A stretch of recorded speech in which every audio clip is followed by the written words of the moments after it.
छे कुफा वालों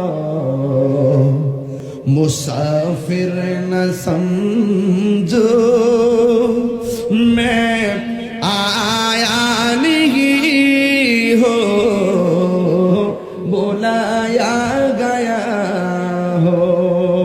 इमाम हुसैन রাদিয়াল্লাহু আনহু বলতেছেন কুফার মাঠে, ও হে কুফাবাসী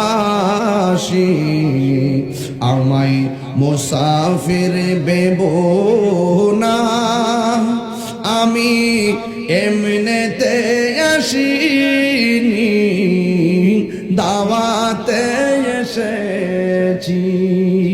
মেহমান বানিয়ে কি যে কষ্ট দিল, আমি কাঁদিতে আসিনি কাঁদানো হয়েছে, ঠিক না?